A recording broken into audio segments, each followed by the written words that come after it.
السلام علیکم ورحمت الله وبرکاتو. دوستان امید تاسو بخیر.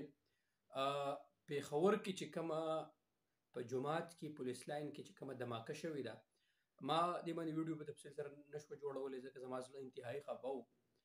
ګورئ دوستانو، هر پښتون نوجوان له پکار ده چې په دې باندې اواز اوچت کړي، یو شي د اتفاق او د اتحاد مظاهره وکړي. ګورئ، زه تاسو دا خبره کومه که پنجابی دی، دې کې زما د لسانیت هېڅ دغه نشته. ارشد شریف یو صحافي و، دی چې مړ شو، دی چې کله شهید کو، هم زمونږ پاکستاني رور دی.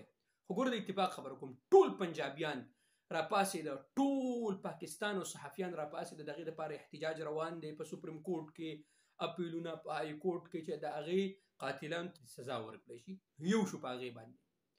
دارنګې په کراچۍ کې زمونږ یو بې ګناه نوجوان شهید کړی شوی، نقیب الله محسود. د هغې د پاکستان د فوج او د ټولو دا وعدې وکړه چې د دې قاتل به مونږ هغه به انجام ته رسوو او دا او هغه.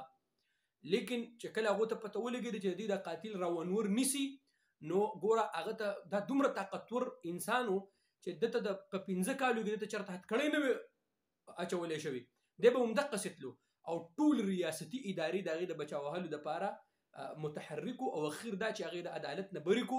اوس پته نه لګي چې دا زمونږ د پښتون ورور نقیب الله محسود دی چا وجلی دی، د هغه هېڅ پته نه لګي، پته نه لګي، هغې بري کړو. لکه دارنګې بلوچیان د اکبر بګټي چې کله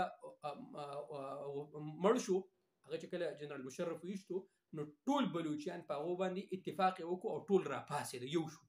لیکن زمونږ په نوجوانان پولیس ملګري هغه په پولیس لاین کې شهیدان شو او هغه داسې ظلم وشو، خو بیا مونږ نه یو کېږو. لکه پته نه لګي زمونږ پښتنو کې به د اتفاق کله راځي.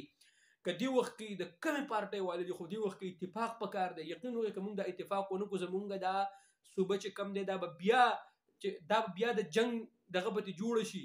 لہذا مونږ له پکار ده مونږ د ریاست نه مونږ اپیل کوو چې د خدای خاطر وکړئ، بس دی مونږ د خپلو ځوانانو جنازې نورې نشو اوچتولی، بس دی زمونږ دا ملک، زمونږ دا ځوانانو، زمونږ دا زنانه نورې مه خرڅوئ په دغه باندې، بس دی دا پوره وه. د ګل په شانتې ځوانان شهیدان شوي دي په دې دغه کې.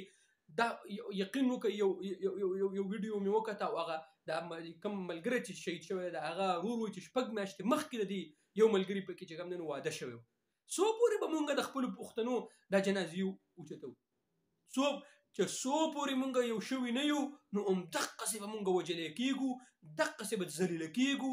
راځئ چې یو شو.